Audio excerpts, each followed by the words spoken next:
जी अलीगढ़ से लेकर पाकिस्तान, हाँ मगर हमें ऐसा लगता है कि हमारे देश में ऐसा कोई जगह नहीं बचा जो ये चीजें नहीं। नहीं, दो चीज़ें हैं ना सर।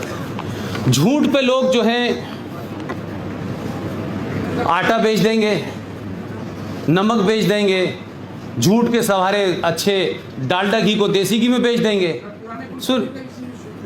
सुन लीजिए मेरी बात। आप, मुझे लगता है सवाल को दिल पे ले गए हैं, शायद दिल पे मत लीजिए। मैंने इसलिए कहा कि जब आपके पास कोई चीज़ रिटन फॉर्म में हो और जब आप उसको झूठ बोलने लगें, मैं उस झूठ और मक्कारी फरेब की बात कर रहा हूं कि अगर किताब में बात ये लिखा है तो जो बात बताओ, जो किताब में नहीं लिखा वो तुम बता रहे हो। कुरान मजीद में कहां लिखा हुआ है भाई कि हिंदू लड़कियों को फंसाओ, उनका धर्म बदलो और अपनी गिनती बढ़ाओ? ये कहां लिखा है? तो अगर नहीं लिखा तो क्यों कर रहे हो? फिर कुरान का हवाला क्यों दे रहे हो?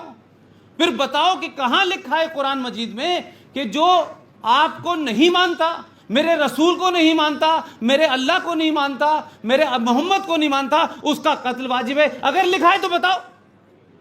अगर लिखी हुई किताब के साथ झूठ बोल करके पूरी दुनिया में तुम अपनी कोई चीज खुंदक पूरी कर रहे हो, दुनिया को बिगाड़ रहे हो, तो मुझे बताइए ना, अल बगदादी का इस्लाम क्या है? अगर अल बगदादी गलत कर रहा है तो कौन रोकेगा? पुष्पेन नहीं रोकेगा। इस देश के 20 करोड़ लोगों को जाकर के अल बगदादी के खिलाफ आवाज उठानी चाहिए, जाकिर नाइक के खिलाफ आवाज उठानी चाहिए। ये जो मुफ्त ये बैठते हैं टेलीविजन के ऊपर, छोटे भाई का पजामा बड़े भाई का कुर्ता पहने हुए, इनसे पूछो जाकर के ये कौन लोग हैं? ये कौन लोग हैं भाई जो सुबह से लेकर शाम तक इस्लाम का नाम ले लेके, हदीस का नाम लेकर के, शरिया का नाम लेकर के आप मारते हैं? पूछो कश्मीर में महबूबा मुफ्ती से। नाम तो महबूबा मुफ्ती रखा हुआ है, नाम तो अब्दुल्ला रखा हुआ है, लेकिन काम आपके जाहिलों और बदमाशों गुंडों जैसे हैं। पूछिए कि भाई किसने कहा था कि 3 लाख हिंदुओं को आप मार दें? कहां से इस्लाम में लिखा हुआ है? और लिखा है तो बताओ। जो कुछ लिखा है वो मैंने बता दिया। इसलिए मैंने कहा कि जो मक्कार मुनाफकत अलीगढ़ यूनिवर्सिटी में मैंने देखी इस्लाम को लेकर के, वही पाकिस्तान में है। और भारत के अंदर इस्लाम कुछ और है, सऊदी अरब में कुछ और है। आपको मालूम है कि इस्लाम में कब्रों का कंसेप्ट नहीं है।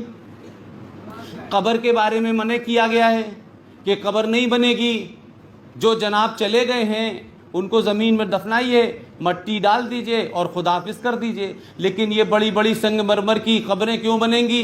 ये बड़े बड़े कब्रिस्तान क्यों बनेंगे? और समाजवादी पार्टी से कुछ लोगों ने डिमांड कर दिया कि भाई हमारा कब्रिस्तान की बाउंड्री बननी है। मैंने ये बात आजमगढ़ में कही कि भाई ये बाउंड्री बननी है, 450 करोड़ रुपया चाहिए। तो मुलायम सिंह ने उसको दे भी दिया। तो मैं उसके बाद जब गया आजमगढ़ तो मैंने कहा मुझे ये समझ नहीं आया भाई कि जो कब्रिस्तान में लेटा है वो सड़क पे आ नहीं सकता, सड़क वाला उधर जाना नहीं चाहता, तो 4.5 करोड़ की ये बाउंड्री किसके लिए बना रहे हो भाई?